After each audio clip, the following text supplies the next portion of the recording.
गणपति बाप्पा मोरया।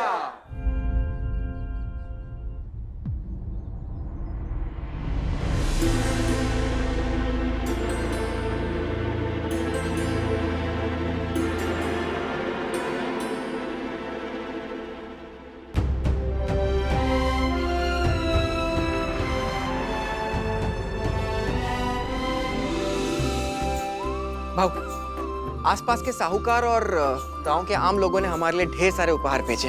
अच्छी बात है, संबंधों की शुरुआत है। हमें भी इसके प्रति कुछ कदम उठाने चाहिए। जिमा जी, ये तुम्हारी जिम्मेदारी है कि आभार प्रकट करते हुए इसके बदले उपहार भिजवा दीजिए। जी भाऊ।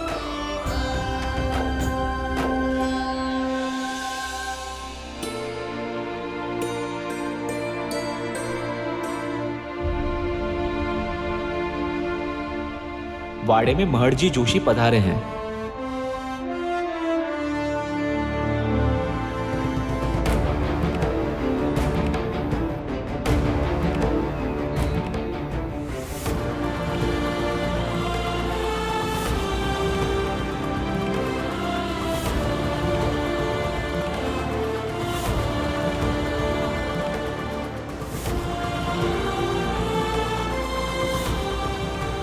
पापा, आप इस नए वाड़े में हमें आशीर्वाद देने आए। हम बता नहीं सकते हम कितने खुश हैं।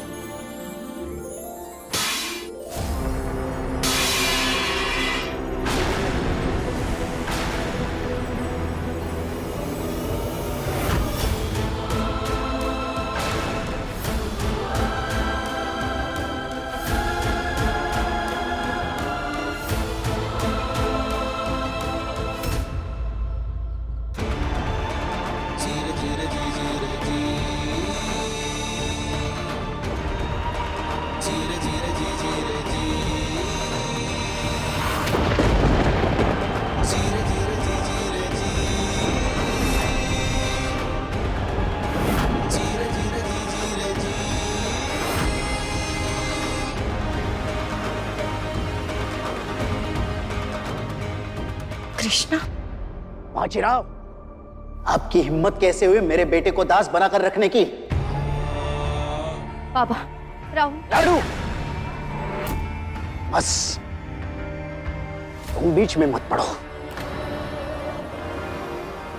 भूल गया मेरे परिवार ने कितना साथ दिया है आपका।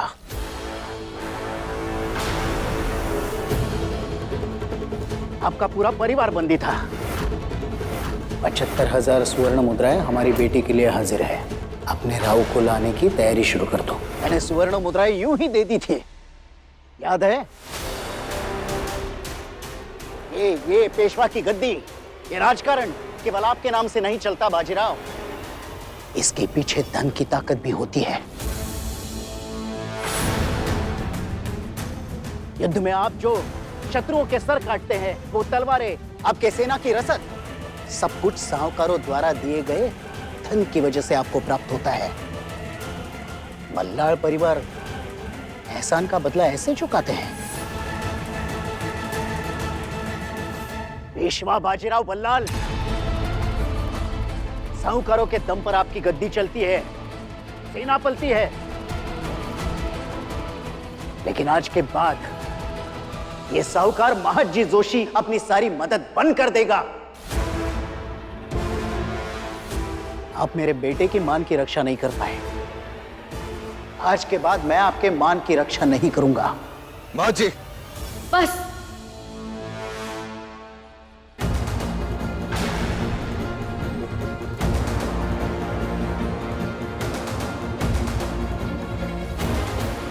आपकी बेटी इस घर में जरूर ब्याही है बाबा, लेकिन ये मत भूलिए कि इस वक्त आप बाजीराव पेशवा के बाड़े में खड़े हैं। वो पेशवा जो आप सबके रक्षक भी हैं। और अगर ये रक्षक ना होते तो मुगल सबसे पहले आप ही के घर में घुसकर आपका वो धन लूट लेते जो आपका मान है।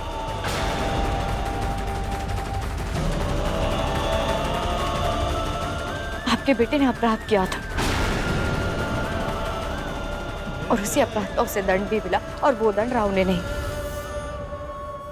हमने दिया था, पेशविन बाई ने। लाडू, तुमने अपने भाई का ऐसा हाल किया? हमने क्या किया और क्यों किया ये पूछने से पहले आप ये तो पता कर लेते कि कृष्णा के गुनाह कितने गंभीर थे। हाँ, सुना है मैंने। सुना है कि कृष्णा ने धन की धांधली की, लेकिन चंद सिक्कों के लिए किसी का स्वाभिमान छीन लोगे तुम लोग? बात चंद सिक्कों की नहीं थी पापा, बहुत बड़े अपराधी को पनाह दी है कृष्णा ने। आपको तो खुश होना चाहिए पापा कि उसे मृत्यु दंड नहीं मिला। अपने अपराध का पश्चाताप कर रहा है, एक बेहतर इंसान बन रहा है, मेहनत करना सीख रहा है। आपको ये क्यों नहीं दिखाई दे रहा है?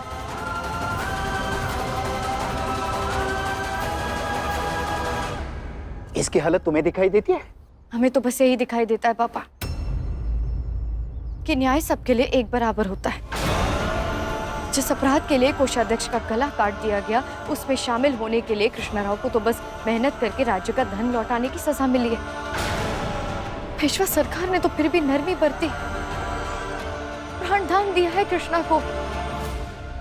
आप है कि उनका इतना अपमान किए जा रहे हैं। आज आपने अपनी लाडू का बहुत दिल दुखाया है पापा। और तुम अपने पिता का जो अपमान कर रही हो उसका क्या? हम आपका अपमान नहीं कर रहे हैं पापा, हम आपका दिल नहीं दुखाना चाहते। बस ये कि आज जो कुछ हुआ नहीं होना चाहिए था। आप हमसे अकेले में भी तो बात कर सकते थे। तो इसे भी आप अकेले में समझा सकती थी ना, लेकिन नहीं। आपने मेरे बेटे को दुनिया के सामने सजा दी है पेशवीण भाई,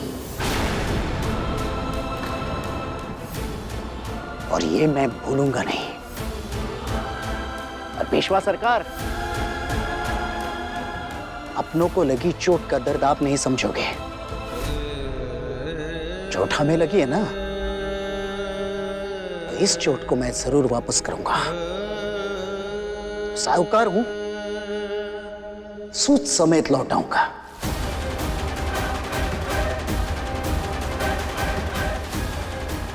काका आप मेरी चलो कृष्णा। पापा रुकिए रुकिए, पापा ऐसे नाराज होकर मत जाइए। कृष्णराव चलो, अब यहां अपना सगा कोई नहीं है।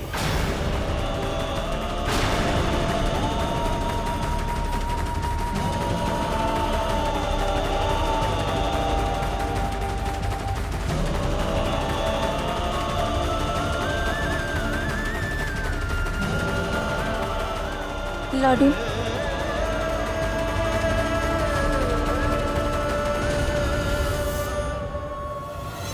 काका, काका, काका, एक बार सुन लीजिए। काका, आप मेरे भाव को गलत समझ रहे हैं, वो ऐसे नहीं है। जिमा जी, हाँ, तुम तो मेरे बेटे के बचपन के साथी थे, फिर तुमने क्यों नहीं रोका? सच बात तो ये है कि तुम सब लोगों ने मिलकर मेरे बेटे की ये दुर्दशा की है। क्या अपने लोगों से गलती हुई तो उन्हें क्षमा नहीं की जाती? काका, आप जानते हैं एक पेशवा का न्याय सर्वोपरि होता है। न्याय? न्याय नहीं, घमंड। तुम्हारे पेशवा का घमंड, और ये घमंड मैं ही तोड़ूंगा। वो लोगों के साथ ऐसा बर्ताव नहीं कर सकता, पर ये बात उसे तब पता चलेगी जब उसके किसी अपने को चोट लगेगी। चलो कृष्णा। काका, ये कहने का मतलब क्या है आपका? मतलब जल्दी पता चल जाएगा राधाबाई। पीठ दिखाकर नहीं जा सकते आप। गुस्से में आकर आचार विचार सब भूल गए।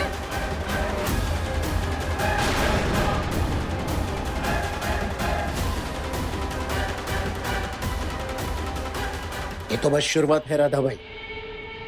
आपने आज तक मेरी उदारता देखी है, अब आगे देखिए आपके किए की क्या क्या कीमत चुकानी पड़ती है आपको।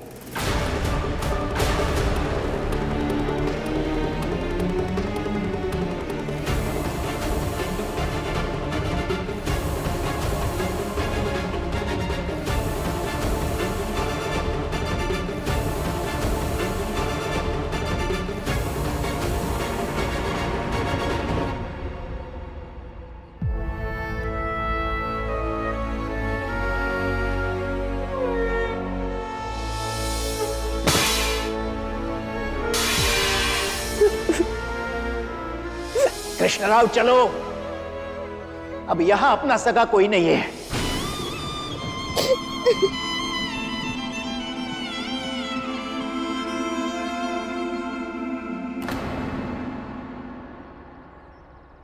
शाह,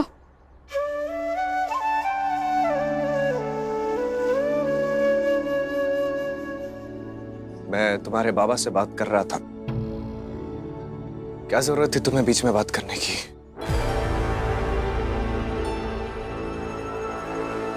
वो आपका अपमान कर रहे थे, कैसे चुप रहते हैं?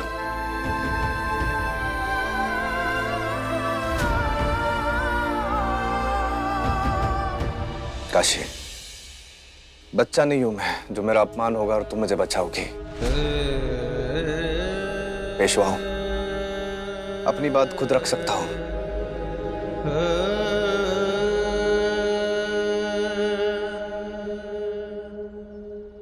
हम बस उन्हें किसी तरह रोकना चाहते थे। हमें लगा किसी तरह हम उन्हें समझाएंगे, हमारी पूरी बात सुनेंगे तो सच जान जाएंगे। अपने लाड़ू की पूरी बात सुने बिना ही चले गए, नाराज होकर।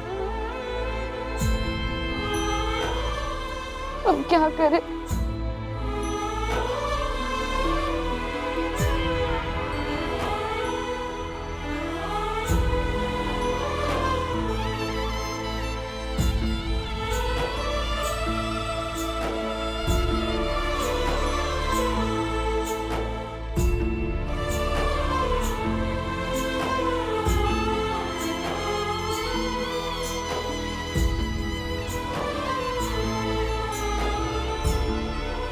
पेशवा सरकार, पेशवा सरकार, एक बुरी खबर है। क्या हुआ? मालवा के मुगल शासक ने मराठाओं के साथ धोखा किया है। ये कैसे?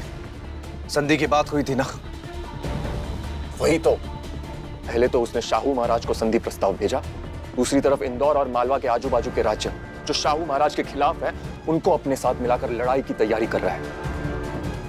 संधि की आड़ में राज झड़पना चाहते हैं। और खबर यह भी मिली है कि उसने अचानक अपनी सेना का बल दुगना कर दिया है।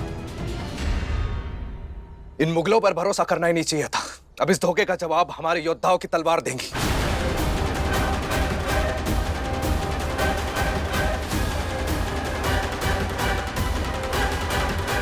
जिस तरह से महाजी ने पेशवा से सरेआम बात की, तमाशा किया, मेरा तो खून खोल रहा है। वही तो, एक मामूली साहूकार पेशवा सरकार को धमकी दे रहा है। देवा देवा, भाई मुझे आपसे कुछ इस लड़की की वजह से हमारे पूरे परिवार को और कितनी बार अपमानित होना पड़ेगा बाजी।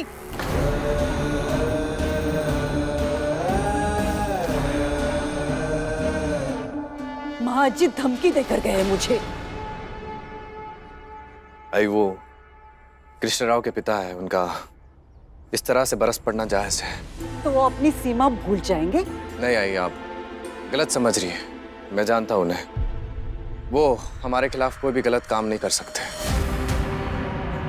उन्होंने हमेशा मराठा साम्राज्य की मदद की है और मुगलों के तख्त पर लहराता मराठा साम्राज्य का ध्वज हमारे साथ साथ उनका भी स्वप्न है। खैर, मैं आपसे युद्ध पर जाने की अनुमति मांगने आया हूं भाई।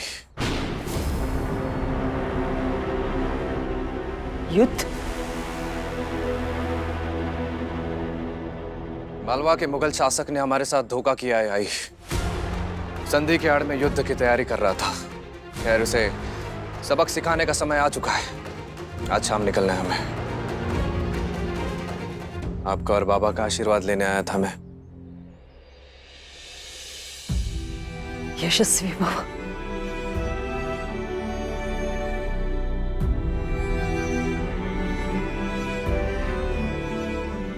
आशीर्वाद दीजिए बाबा। भाऊ, जी माँ जी। मैंने सुना आप युद्ध पर जा रहे हो। हाँ जी माँ जी, मैं युद्ध पर जा रहा हूँ। इस शनिवार वाड़े और पूरे परिवार की जिम्मेदारी तुम्हारी। इस दुनिया में शूरवीर योद्धा बहुत मिलते हैं, लेकिन राजनीतिक धुरंधर बहुत कम। इस धोखेबाज दुनिया में तुम जैसे भरोसे का भाई मिलना बहुत मुश्किल है। जैसे राम के पास भरत था, बाजीराव के पास चिमाजी है। तुम पर आंख बंद करके भरोसा कर सकता हूं मैं।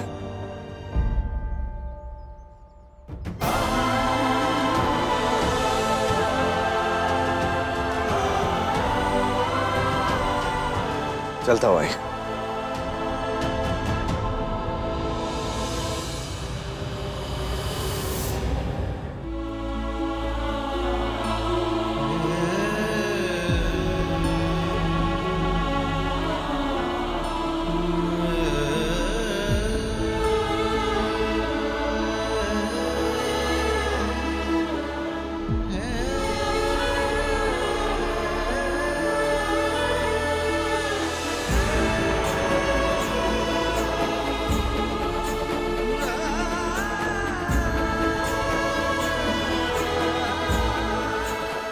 पेशविन भाई,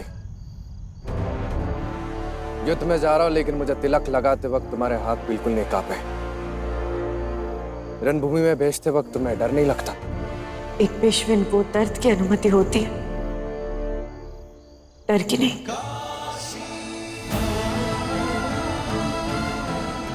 जल्द ही लौटूंगा। हमें इंतजार होगा आपके लौटने का, और अपने मुंह से अपने विजय की खबर सुनने का। आज हर हिंदू की नजर होगी आप पर, सबकी प्रार्थनाएं, सबका विश्वास है आप पर, और हमें इस बात पर कोई संदेह नहीं कि आप इतिहास बनाएंगे।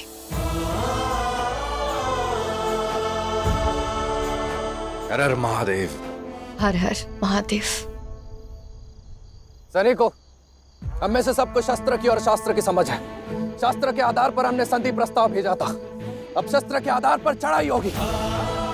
दक्कन में निजाम से लेकर उत्तर में मुगल दरबार तक सिर्फ एक ही डंका होगा, मराठाओं का, और ये शपथ है बाजीराव बल्लाड़ की। हरा हरा हरा हरा।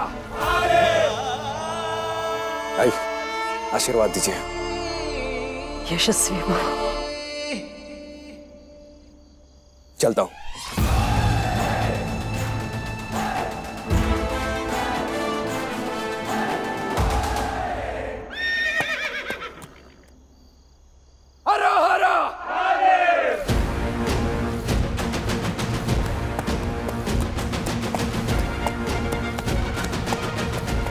हे गणपति बप्पा, हमारे राव की रक्षा करना। सब सकुशल अपने घर लौटे और हमारे राव विजयी होकर अपनी काशी के पास लौटे।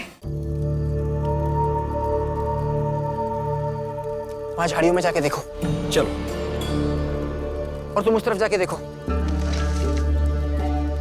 अरे ये छोटे सरकार को हो क्या है? अंधेरी झाड़ियों में है भी तो क्या जो कोई लूट लेगा? अंधेरी झाड़ियां ही दुश्मन की सबसे बड़ी साथी होती है। ये वाड़ा चारों ओर से घिरा नहीं है, इसलिए अंधेरे में गश्त जरूरी है। माफ करना छोटे सरकार, मेरा वो मतलब नहीं था। चलो ठीक है, काम पे ध्यान दो।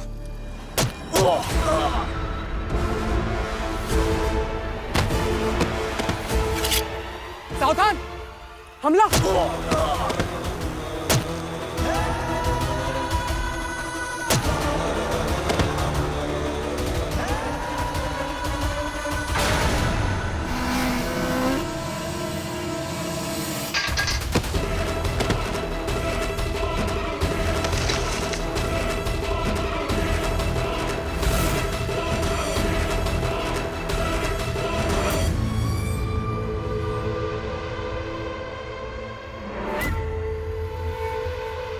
कौन हो तुम लोग और क्या चाहते हो?